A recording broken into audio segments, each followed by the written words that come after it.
Thank you all for joining us this morning. Politics is driving the agenda in far too many of our federal agencies. Don't believe me, just read the Durham report from a couple days ago, where they outline what exactly took, where you had the FBI and the Justice Department, no predicate, no evidence, no probable cause whatsoever. But today it's worse. Today it's worse. It's not just going after presidential candidates, presidential campaigns. Today it's the American people. If you're a parent attending a school board meeting, you're a pro-lifer praying at a clinic, or you're a Catholic simply going to Mass, you are a target of the government, target of the FBI. And maybe even worse than all that, if you're one of the thousands of good employees, brave whistleblowers who's willing to come forward, if you're one of these folks willing to come forward and talk about what's going on out there, you get attacked. They will try to crush you. And today we're going to hear in a hearing, just less than an hour from now, we will hear from 3 of those individuals. We have talked to over 24 whistleblowers. We have interviewed several of those individuals, and 3 of them are willing to come forward today and testify in our hearing. You all have a report that outlines what we've uncovered, what these whistleblowers have brought to us. And today, as I said, you're going to get to hear from 3 of them. You will hear how they come and talked about those very things I just mentioned, the school board's issue, the Catholic memo, this effort to inflate and make every case seem as if it's some domestic violent extremism case. But you'll also hear about how the FBI retaliated against these guys. How when Mr. O'Boyle was moving his family from Kansas to Virginia, they kept his belongings locked up, wouldn't let him get access to his kids' clothes. They had a newborn, all the things they did to these, wouldn't let Mr. Friend get access to his firearm training records so he could get employment. The FBI's admitted that they were wrong to do that. So you're going to hear from them today, and we're looking forward to that. We think it will be a powerful hearing, powerful testimony from some great Americans who have served our country and been retaliated against because they were willing to come give us information, valuable information about the targeting of American people. And with that, I'd like to turn over to one of our great members, the gentleman from Florida, Mr. Gates. Thank you, Chairman Jordan, for your leadership. The FBI has been victimized by political capture, and that politicization has manifested in the targeting of Americans who never deserve to have this government weaponized against them. Whistleblowers saw those bad acts. They stepped forward and they were retaliated against and crushed as a consequence. And our work today will build on the work of Special Counsel Durham, who said recently that at the FBI there is confirmation bias, an overwillingness to rely on information from individuals connected to political opponents and action without appropriate objectivity. One of the whistleblowers we'll hear from today served in the United States Marine Corps, served as a local cop, Garrett O'Boyle, and this is his testimony regarding that political capture. Do you believe that the FBI has become political? I do. I think most people out in the field try to avoid that politicization of the agency, which is good, but it's gotten to a point, it seems to me, that it's like a cancerous point where the FBI has let itself become enveloped in this politicization and weaponization that I don't know how to even begin to fix it. One group that saw that weaponization work against them were Catholics. The FBI field office in Richmond put out a memo saying that violent extremists would find the Catholic ideology attractive and would attempt to connect with Catholic adherents, that extremists would show an interest in Catholic congregations over the next 12 to 24 months leading up to the presidential election. Isn't that an interesting coincidence? And the memo calls for the FBI to develop sources within Catholic congregations to try to obtain information about those folks. Another group that saw weaponization turn against them, parents who attended school board meetings. You'll hear today from Steve Friend, who worked for the FBI and actually found himself ridiculed at his own FBI office because he too was a parent who attended a school board meeting. This is Steve Friend. Given your law enforcement enforcement background, does knowing that you could be investigated by the FBI for speaking up at your child's school board meeting chill parents from exercising their First Amendment rights? Yes. And you said you had attended a school board meeting and you were nervous that you could be under federal investigation. Is that correct? Yes, my colleagues teased me about it. Americans who were in Washington, D.C. on January 6th who committed no crimes, who simply attended a rally, also saw the FBI weaponized against them. George Hill was an FBI employee working out of the Boston field office, and he talks about the pressure that the Washington field office was putting on Boston, and when they tried to get predicate evidence, they couldn't get it for a very interesting reason. This is George Hill. Joe Bonavolante said, no, we're not opening up cases of people who went to a rally. And I forgot a key part. The SSA for CT2 said, happy to do it. Show us where they were inside the Capitol, and we'll look into it. To which WFO said, we can't show you those videos unless you can tell us the exact time and place those individuals were inside the Capitol. To which the SSA responded back, and I was privy to these conversations firsthand. Why can't you show us? Why can't you just send us, give us access to the 11,000 hours of video that's available? Because there may be UC's undercover officers or CHS's confidential human sources on those videos whose identity we need to protect. Marcus Allen, an FBI analyst who did work around evidence, sharing it with folks, he saw videos that concerned him about the federal government's own involvement in January 6th. Here's Marcus Allen. Video to me indicated potential problems with the investigation as far as informants were concerned, and our organization's potential forthrightness about utilization of informants there on that day. That might have some impact on our cases and the subjects that we were looking up, and then just a general awareness overall for the investigation as a whole, that there might have been some kind of potential federal involvement with the activities on January 6th, and I thought it was important enough that it warranted our attention. So much of the good work happening at the FBI is throughout this country, and a lot of the rot, the committee has learned, emerges out of headquarters and out of the Washington field office. Garrett O'Boyle described the conflict that existed as the Washington field office put pressure on other field offices around the country to engage in law enforcement work without predication. This is Mr. O'Boyle. Did WFO pressure other field offices to keep January 6th cases open or open cases? I would say they pressured us to open cases to some degree. One example that I have personally, I made this is one of my protected disclosures, so I'll just touch on it a little bit. But I received a lead about someone based on an anonymous tip, and in law enforcement, anonymous tips don't hold very much weight, especially without evidence that you can corroborate pretty easily. I wasn't able to corroborate anything they said, even after speaking with the person they alleged potential criminal behavior of. While I'm trying to figure all that out, I get another lead from the same agent who sent me that lead, and they essentially tried to get me to violate policy or law. Trying to get people to break the law without sufficient predication is a weaponization of our government, and all Americans suffer when resources are misallocated, when stats are padded. Following 9/11, the FBI set up all of these terrorism entities to look outward at people abroad who might seek to harm our country. But a lot of those authorities were turned inward against our own people, and the result was stat padding for the purpose of FBI officials trying to convince Congress that the violent extremism threat was more enhanced than it indeed was, and we got critical testimony on that point also from Mr. O'Boyle.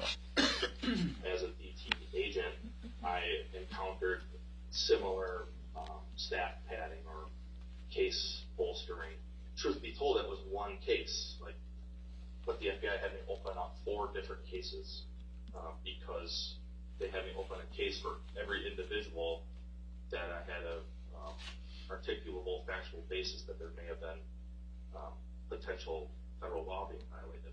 Or like on a criminal case, say you're working like a gang, which is, this case was, I guess, like a militia. If you're working like a gang, you have a case open on a gang, and you have a sub-file for each person in it. Like, if, you know, John Doe 1, 2, and 3, they all have their own sub-file. Or in my case, John Doe 1, 2, 3, and 4 all had their own separate case, because then the FBI can, from my perspective, the FBI can come back to Congress and say, look at all the domestic terrorism we've investigated. But really, I was working one case, but the FBI can then say, well, he actually had 4. So we, you know, you should give us more money because look at how big of a threat all this domestic terrorism is. Padding the stats to try to showcase a problem that is overemphasized, political capture and political infection of our law enforcement. These brave patriots spoke up about it. They'll be testifying to our committee today, and my colleagues will now discuss some of the intense and depraved retaliation that they had to experience, and I'd recognize my colleague from Florida, Kat Kamek, to share some of those thoughts with us.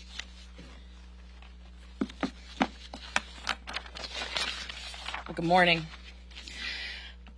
I really can't say that this today, what you are hearing, what you will be hearing more of in this hearing in the coming hours, it couldn't be overstated how important this is. I think Representative Gates, you just laid out very succinctly why this is so critical. You know, I know a lot of people back home are wondering, you know, we hear about this weaponization, you guys get up here, you investigate, but nothing ever seems to happen. Think about this for a minute, though. Why this is so critical that we are investigating the weaponization of the Federal Bureau of Investigation and the Department of Justice. As was pointed out, if you are a parent and you attend a school board meeting, there could be an FBI agent in the parking lot scribbling down your license plate number. This is not a conspiracy theory. This is actually testimony that these brave whistleblowers have given us. That is not America that I know. If you are a Catholic and you want to attend Catholic Mass, perhaps there is an informant inside reporting on what you are doing inside. This is the thing that novels are written about. This is spy movies. If you think about the FBI whistleblowers who have come forward bravely, this today will demonstrate the pattern that the FBI has used in retaliating against them and their families, because their families have served just as honorably alongside them. These men have served our country, both in law enforcement and in the United States military. Furthermore, as we have seen, these are decorated individuals who were led down a path only to find themselves left out in the cold, iced out. And this was by design. When the FBI was questioned about this, the word that kept coming back was, it's a coincidence. It's a coincidence that they leave these people in a position where they cannot seek outside employment, they cannot access their personal belongings, despite the fact that these men have served their country. But even worse, the loyalty to the nation has been questioned.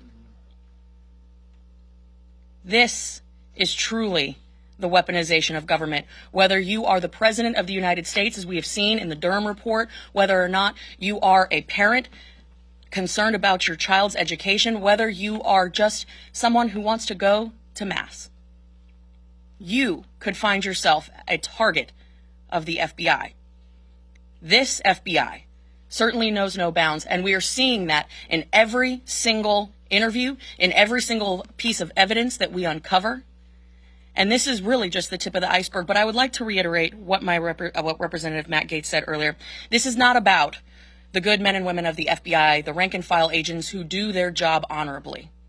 No, this is about the political corruption at the very top that has seeped down into every field office across this nation. If you don't toe the company line, you might find yourself a target of the FBI, whether you are an outsider or an insider. And that is what we seek to uncover. One of my colleagues here today will outlined some of the key retaliation points, so I don't want to belabor that point. But I do want to say to those that are concerned that we investigate and there is no subsequent action, everyone standing behind me agrees. We have to present the evidence, we have to deliver that evidence, and then we have to take action to make sure that there are consequences, but also that this never happens again. That is why in this particular case, I am so glad that the treatment of these whistleblowers is being referred to by the U.S. Office of Special Counsel and the Inspector General for further investigation. And I would encourage you all today in today's hearing to witness the treatment that these whistleblowers will receive from our colleagues on the other side of the aisle who will seek to discredit them at every turn. I would like you to keep in mind the contrast during the January 6th testimony of how their whistleblowers were treated. With that, I'd like to turn it over to my colleague from the great state of Wyoming, Representative Harriet Hageman. Thank you, Kat. Thank you, everyone. Whistleblowers are protected by law, and the reason is simple and understandable. We must be able to count on disclosures from rank-and-file employees in order to conduct our oversight and hold people accountable for wrongdoing. The whistleblowers we will be hearing from today have identified and described egregious abuse, misallocation of law enforcement resources, and misconduct within the leadership ranks of the FBI. In short, the leadership in the FBI is politically corrupt.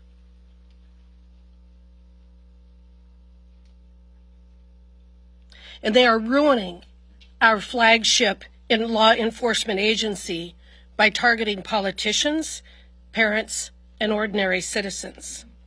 The eye of Sauron, in other words, has been turned on the American people, and it is a frightening time in which we live. These FBI whistleblowers have come forward at great personal and professional expense. They have faced retaliation from the FBI for their disclosures, which have blocked them from working inside and outside of the FBI. And then when they expose such abuses, they themselves are subject to abuse by congressional Democrats who selectively leak or write reports attempting to discredit them while ignoring the substance of what they say. Under Christopher Wray and Merrick Garland, the FBI and the DOJ are broken.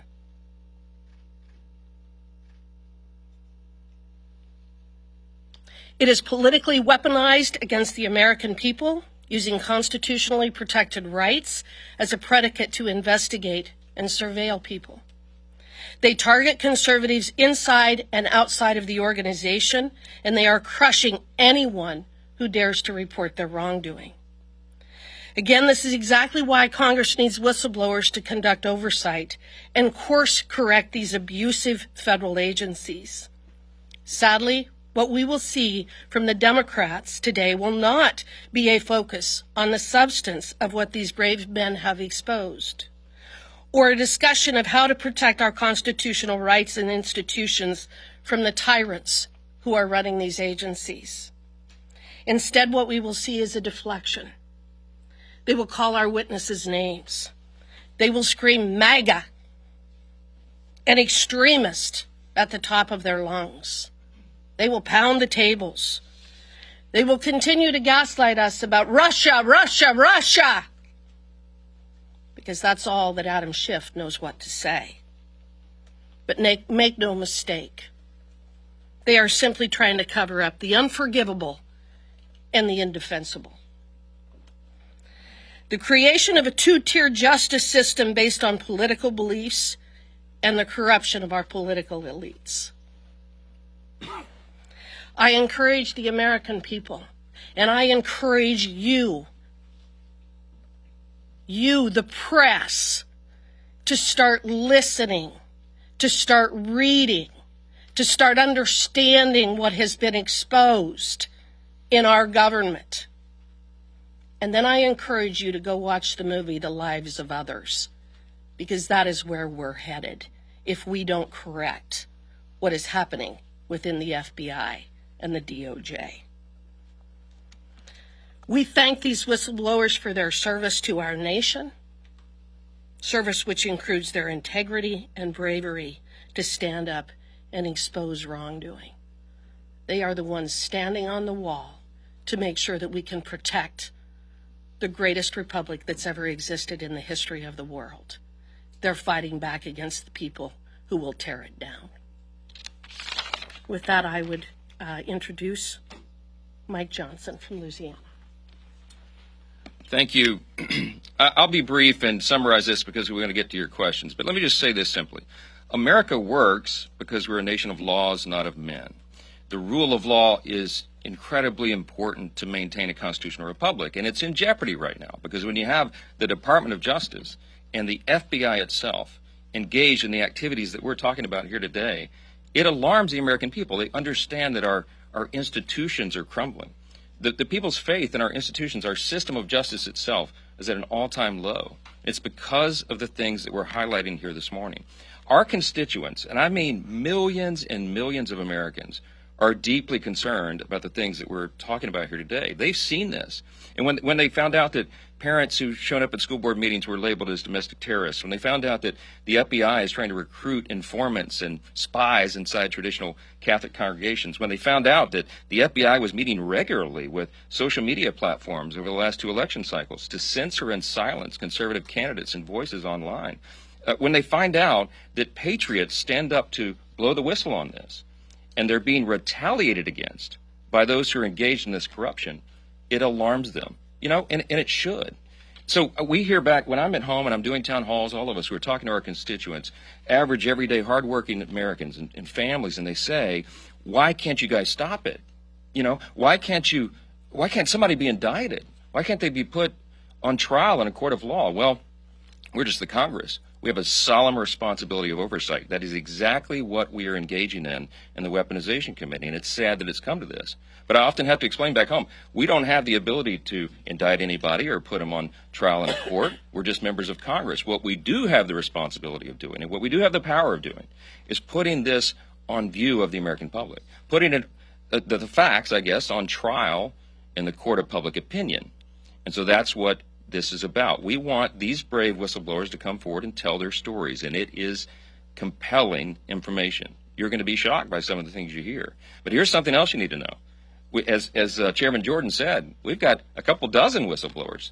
We've only got a few who are able to come forward and put their name and their face to this. You know why? Because the rest of them are fearful that their careers will be ended, that their families will be put in jeopardy, like you're going to hear this morning, that all these things would happen to them as well. And so we respect that. We're not trying to urge or compel anybody to come forward because we know what's at stake for them, and that is frightening. So we're hopeful that at the end of this, we can bring about reforms, that we can change what's happening here to ensure that the kind of abuses that you're seeing here never happen again. And watch, as was said just a moment ago, watch. You're in a hearing today, watch what the Democrats do.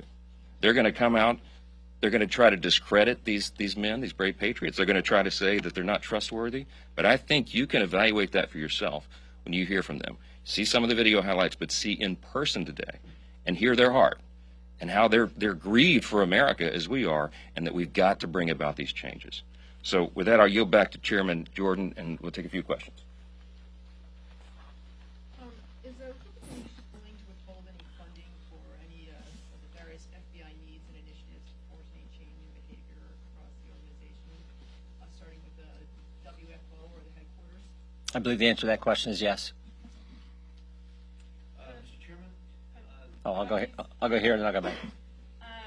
The FBI put out a letter yesterday explaining why the security clearances for Marcus Allen and Steve Friend were officially revoked earlier this month. Mm-hmm. And it details that Marcus Allen raised questions that whether or not January 6th should be investigated, raises that Marcus Allen didn't have any, claimed there was no open source information on an individual who was at the Capitol on January 6th, a separate individual, found that person actually assaulted a Capitol police officer, and Steve Friend was entering FBI space and removed and took information on an unauthorized removed flash drive.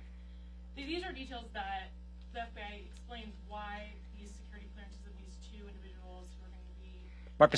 Marcus Allen had a security clearance for 20 years, did 2 tours in Iraq, decorated veteran of our armed services, and you'll get to hear from him today And it doesn't, frankly, surprise me that the FBI puts out this letter the night before we're going to have a hearing. This is the same FBI who, as I think all our speakers said, same FBI who said it's appropriate to put snitches inside the Catholic Church. It's appropriate to use the Patriot Act against parents and develop a snitch line that people can report them. And these guys, Mr. O'Boyle's the guy who came forward and told us about the 25 individuals, parents who were investigated by the FBI. So it didn't surprise us. We actually expected it. We were surprised it took them that long to put out this letter about these guys. But you'll get to hear from these individuals today. These brave Americans who are willing to come forward. Understand what the Durham report said. The FBI failed in its fundamental mission of fidelity to the law. They didn't follow the law. These three guys who are going to come testify today, their conscience, their duty to the Constitution compelled them to come forward in fidelity to the law. And you'll get to hear from them here in less than an hour. I hear and then I'll come back up. We'll take a couple more. I know you and your colleagues have said that there's corruption in the leadership of the FBI, but I think that that memo targeting Catholics in the Latin Mass came from the Richmond field office. So Came from the isn't it possible that maybe this is a little more widespread than just I still think that I think the vast majority, and our investigation shows the vast majority of the agents are good people doing their job. The Richmond field office obviously had a problem. How 5 people could sign off on that memo, how the chief division counsel, supposedly some lawyer who went to law school and probably had a course on the Constitution, could sign off on that memo astounds me. But they did. Now, the good news is a whistleblower brought it to our attention and the FBI's rescinded it. But I always ask the question, if it hadn't been brought to our attention, if it wasn't for the brave whistleblower, would they really have rescinded it? I don't know. I'd like to think they would. So, again, we think the vast majority of agents are doing a good job. It is problems, as Mr. Gates pointed out, and as our whistleblowers told us in their interviews, the problem is in the Washington field office here and at the headquarters. Last one. You're talking a lot about, and the point of this press conference, the point of the hearing is to talk about how the FBI is politicized, but do you think it's appropriate for some of these whistleblowers, including 2 who will be at your hearing today, to be paid by one of the former president's closest advisors, Kash Patel, who's active? They got a family. How are they supposed to feed their family? 450 days. The FBI has kept Mr. O'Boyle in limbo, where he can't work without pay. He's got 4 kids. He was selected to come to this special unit they were forming here in Virginia. He moves his family, and the day he gets here, they say, hey, we're suspending your clearance. And they won't let him get access to his furniture, his clothes, and he's got a 2-week-old newborn child. I mean, you got to be kidding me. Of course they're gonna do whatever they can to feed their family, and I don't fault them for that. And just one more thing. You have said, and your colleagues have said, that today in the hearing, the Democrats are going to undercut the credibility of these witnesses. Can you just explain broadly for our understanding how the committee, how your staff vets whistleblowers, generally speaking, including the ones who will appear today? They come to us. If they're willing to sit for an interview, they'll sit for an interview. If they're willing to testify publicly, we'll let them testify publicly. That's what's happening today. But some of them, frankly, were willing to sit for an interview, and they don't want to testify publicly. They saw what the Democrats did a few weeks ago, where the Democrats selective leaks from their interview to the press. And guess what? The New York Times, the Washington Post, and Rolling Stone all had to issue corrections because what the Democrats told them was not accurate. So when a whistleblower sees all that, they get nervous. I don't blame them. Anyway, we got to get to the committee here. It starts in a few minutes. Thank you all very much.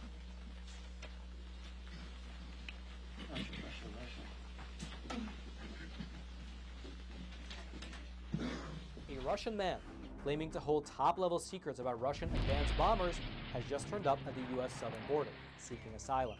The man claims to have been an engineer at a production facility over in the city of Kazan, and he says that he possesses top-secret information about the White Swan Tu-160, which is the most advanced bomber in the Russian arsenal. U.S. border officials, they interviewed the man, and they determined that his story was in fact credible and eventually passed him off to the FBI, who are still in the process of interrogating him right now. However, analysts have pointed out that the fact that the story was even leaked to the public is an indication that perhaps the American government is encouraging other Russians who also hold top-level secrets to also escape to America. And if you thought that was interesting, well then you should click on that button below this video and check out Epic TV, one of the best no-censorship video platforms on the internet. On there you will find awesome programs like American Thought Leaders. We've now been, for 2 years, trying to obtain the unredacted emails. We're down to the last 50 pages. So that's where all the incriminating evidence is. Crossroads. One of the big things happening right now is what's taking place with Russia and China. Counterpunch. You will see information you've never seen anywhere else. Facts Matter. I'm your host, Roman from the Epoch Times. Stay informed, and most importantly, stay free. As well as a plethora of great documentaries, wholesome movies that you can enjoy with your whole family. If I reach 1 hour, I accomplish something. Cooking programs, and my absolute favorite, programs about traditional art and traditional music, which can honestly uplift your mood and fill you with hope for the future.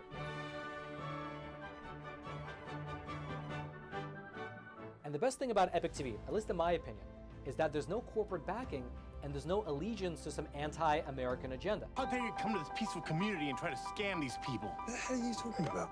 But rather, it's just good, honest, wholesome content that's based in truth and tradition. I saw him.